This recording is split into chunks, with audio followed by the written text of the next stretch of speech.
आता आपल्या व्हीएमएम तर्फे काय ऍक्टिव्हिटीज असतात आणि पिरामिडचं काय कार्य आहे, काय महत्व आहे हे डॉक्टर मंगल देन सांगते.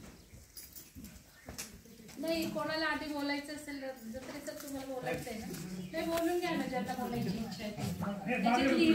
फक्त थोडा वेळ बोलायची संधी कोणाला घ्यायची आहे.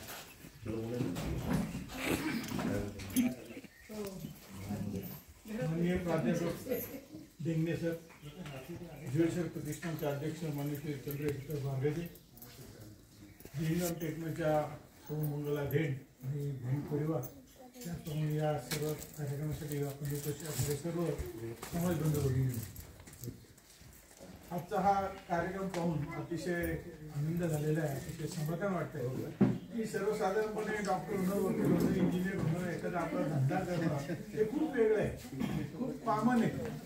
पण त्याच्याही पेक्षा एक वेगळा मार्ग शोधून त्याच्यामध्ये स्वतःला झुकून जे कार्य करणं, त्याचा एक आदर्श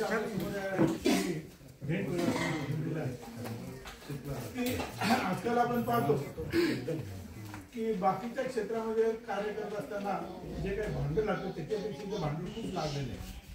पण या प्रॉफिट लॉस, नफा तोटा याचा विचार न करता समाजामध्ये प्रगती करण्यासाठी जर खऱ्या अर्थाने समाजाची प्रगती करायची असेल तर समाजाची मनं आधी बदलली पाहिजे, मानसिकता बदलली पाहिजे. आणि मानसिकता बदलण्यासाठी ह्या सर्व गोष्टींच्या, आध्यात्मिक गोष्टींचा त्या ठिकाणी पाया असला पाहिजे.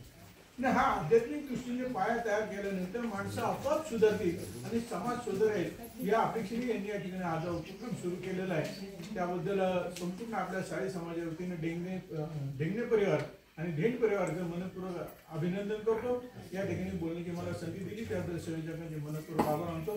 जय हिंद.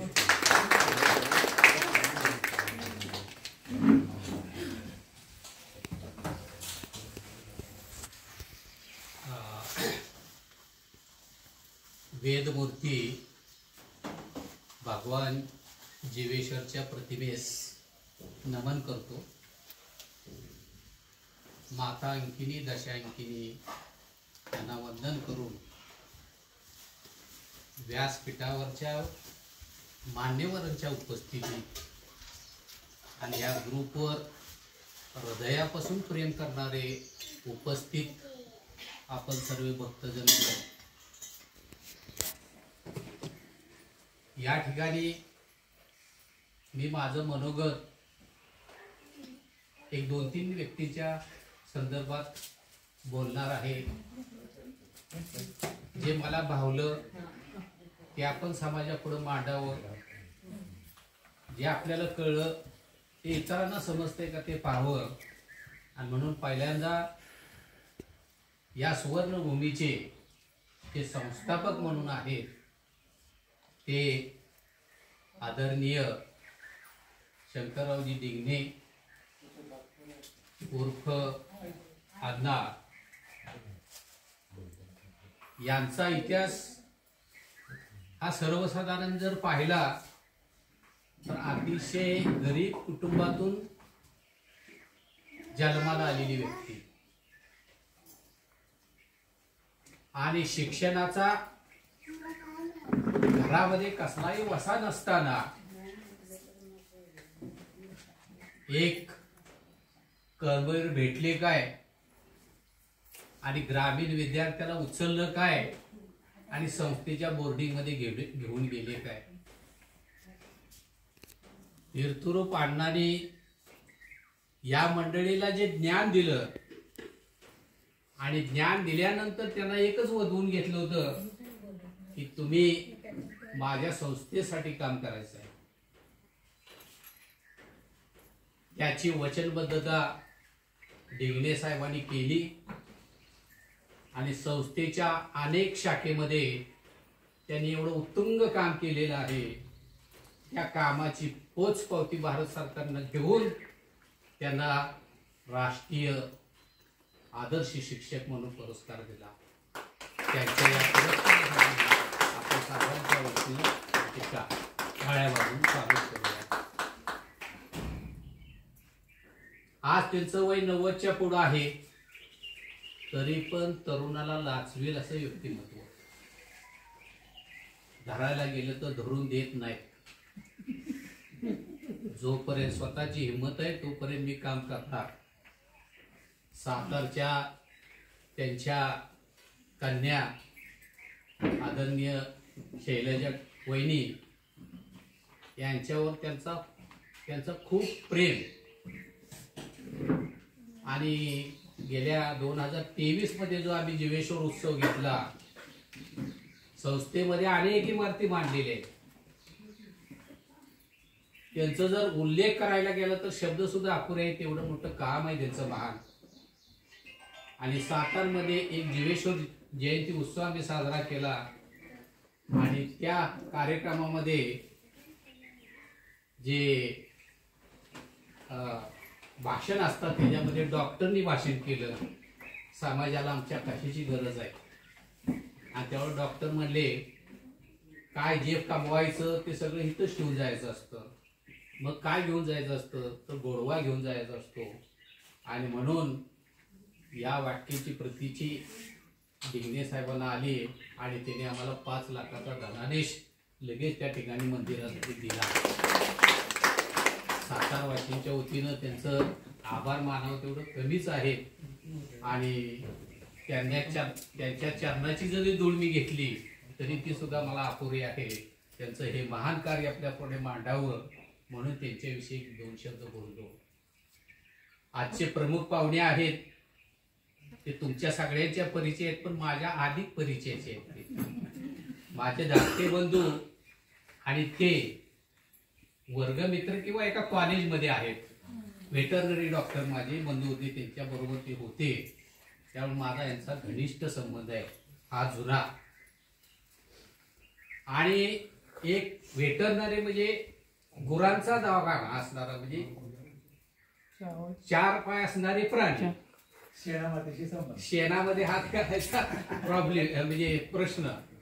आणि अशा ह्या मुख्या जनावरांच्या अभ्यासावर डिग्री मिळवलेले आदरणीय बारगजे साहेब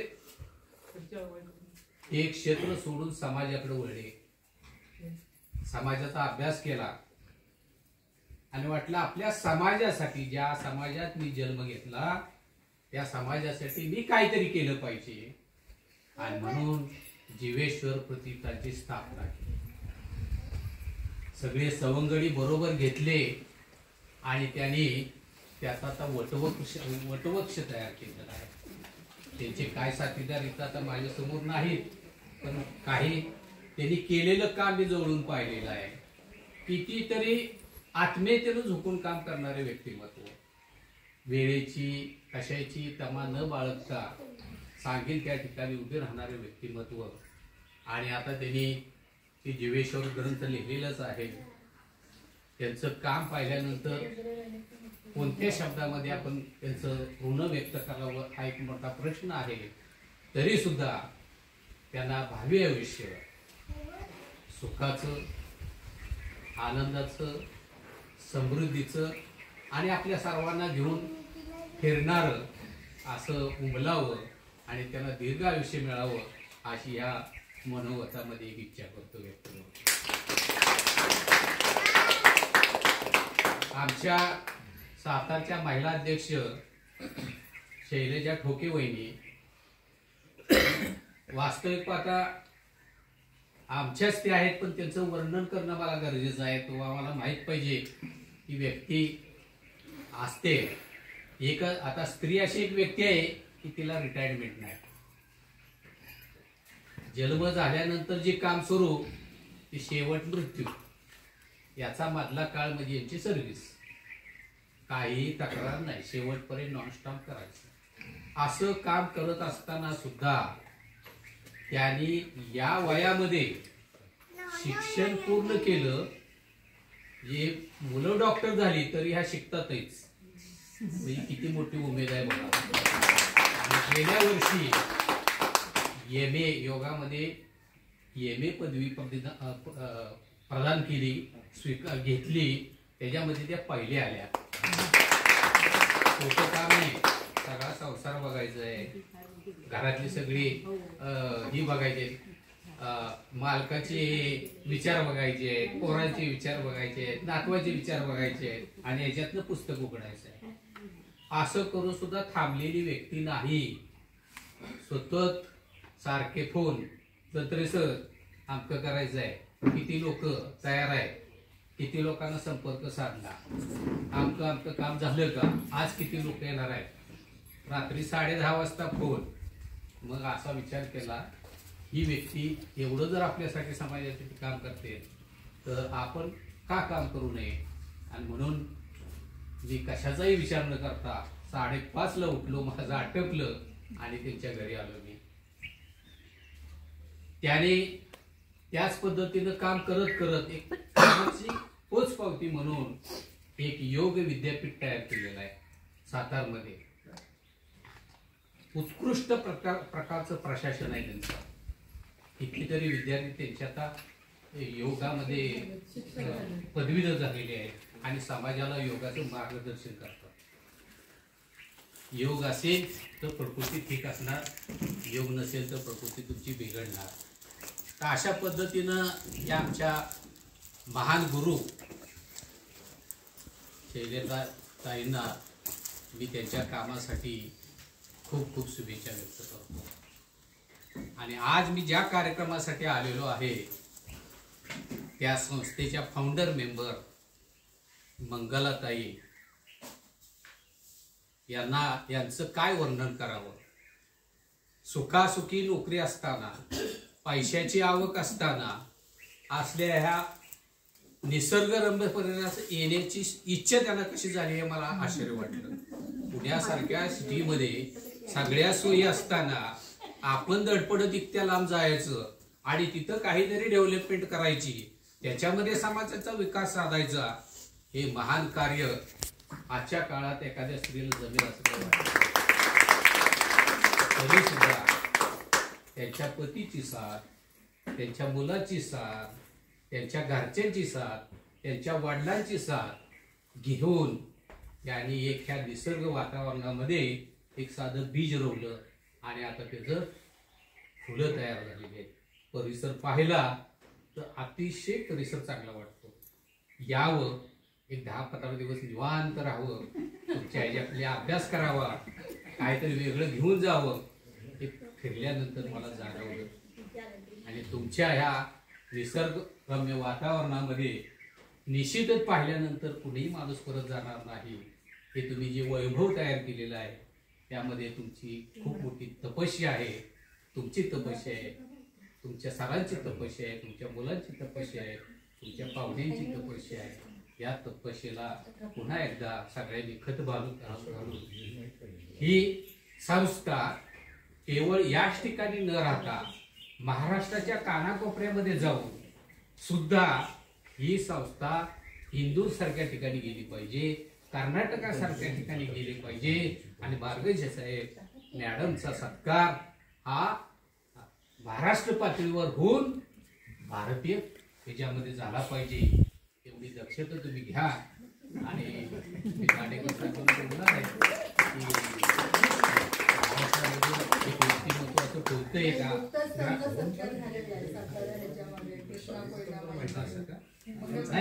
आपला समाज आहे ना, महाराष्ट्र अखिल साळी समाज, दांडेकर अध्यक्ष, त्यांना माहित पाहिजे. मी तर म्हणतो मंगलाताईने त्यांना सुद्धा फोन करून बोलून गेला पाहिजे होतं, मी काय करते बघा इथं. उद्देश कधी ठेवलाच ते पण. त्यानंतर अखिल भारतीयचे आपले रमेश चिल्लार, त्यालाही बोललं पाहिजे. आपण काय करतोय ग्रामीण भागामध्ये, आपण काय तयार केले पाहिलं पाहिजे. हे ज्यावेळेला आपण ह्या लोकांना दाखवू त्यावेळेला आपल्या कामाचं खरंच चीज झालं. तुम्हाला या कामासाठी माझ्या सातारा शहर सकृत समाजाच्या संघटनेतर्फे, महिला संघटनेतर्फे, सातारच्या सर्व साळी बांधवांतर्फे तुम्हाला या कार्यक्रमाला हार्दिक शुभेच्छा. तुमच्या या कार्यक्रमात आमचा सर्व सतत सहकार्य राहील असे आश्वासन देतो. आणि तुम्ही मला जी बोलण्याची संधी दिली त्याबद्दल मी धन्यवाद देतो.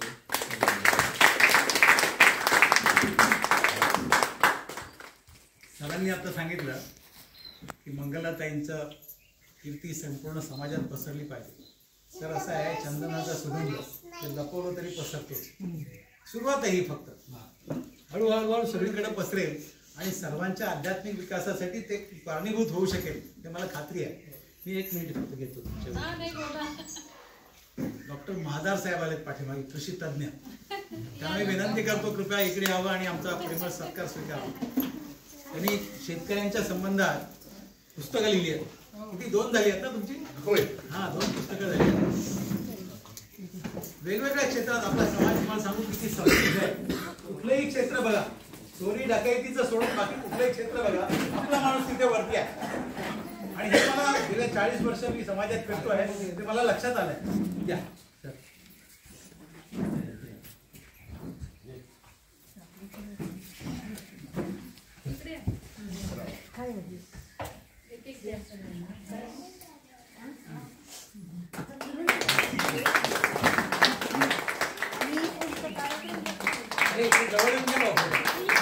जवळून घ्या. खूप बरं वाटलं तुमची भेट झाली.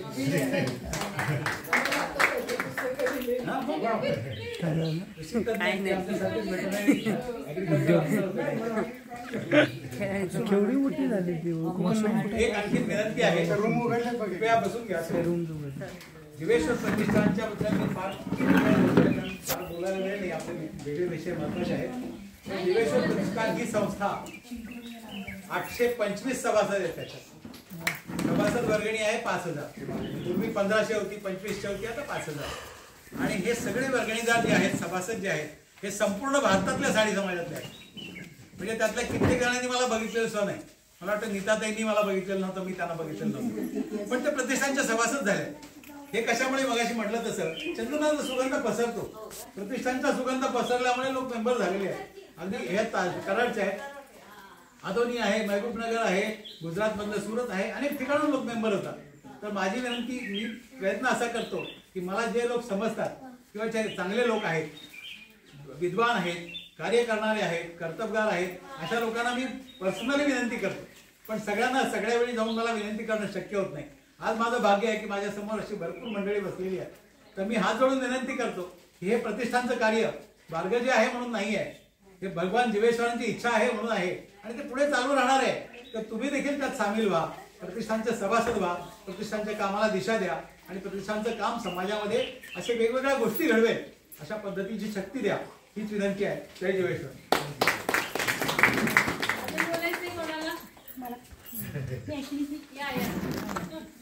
बोला बोला. नमस्कार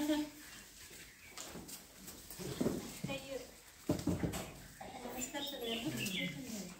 बोलायचं असं मी काही असं ठरवलं नव्हतं, पण काय होतं, काही वेळेला इतके मान्यवर व्यक्ती इथे असतात की त्यांना पाहिल्यानंतर आपल्याला बोलायची अगदी आतून इच्छा होत असते. मी सुरेखा महादार. जसं लग्न झालं तसं जवळजवळ 40-42 वर्षापासून मी बघते आमचे दिगणे भाऊ प्रत्येक ठिकाणी खूप कार्यमग्न असतात. अगदी रयत शिक्षण संस्था असो नाही तर भारती विद्यापीठ असो. मी भारती विद्यापीठमध्ये लेक्चरर होते, आता रिटायर झाले. आता यांचं कार्य एवढं महान आहे आणि साहजिकच त्यांच्या कन्या मंगलताई, शैलाताई या सुद्धा कार्यरत असतात. त्यामुळे नेहमीच आम्हाला सगळ्यांना त्यांच्यापासून नेहमी प्रेरणा मिळत असते. आपले बारगजे साहेब तर आपल्याला सगळ्यांनाच परिचित आहेत, सुपरिचित आहेत आणि त्यामुळे त्यांच्याबद्दल जास्त काही बोलायची गरज नाही, कारण बऱ्याच जणांना ते माहीतच आहे. आत्ता बऱ्याच सगळ्यांनी सांगितलेलं पण आहे त्यांच्या कार्याबद्दल. तर मी सगळ्यांचा वेळ न घेता एवढंच म्हणते, या जन्मावर या जगण्यावर शतदा प्रेम करावे, शतदा प्रेम करावे, शतदा प्रेम करावे. या जन्मावर या जगण्यावर शतदा प्रेम करावे.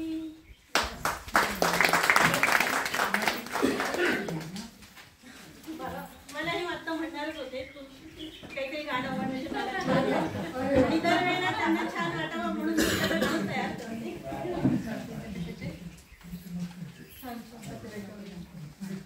बोला की बोला बोला इकडे या इकडे.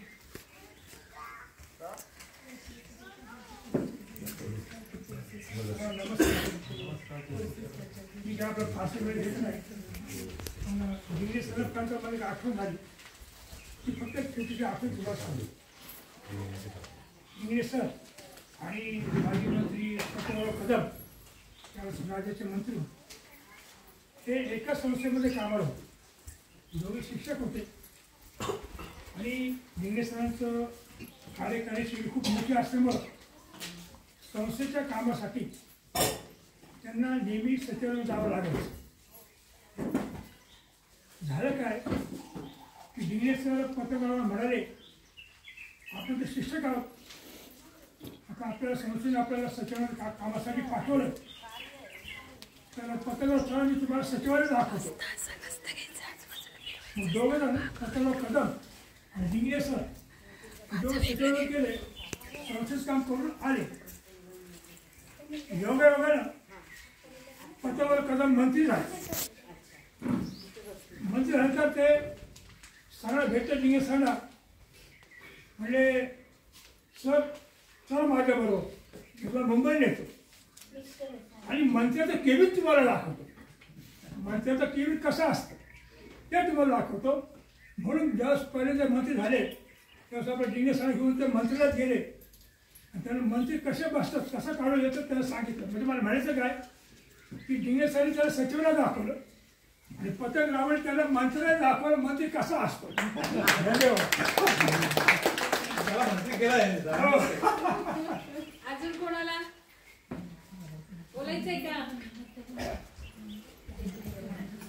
चला मी सुरू करते.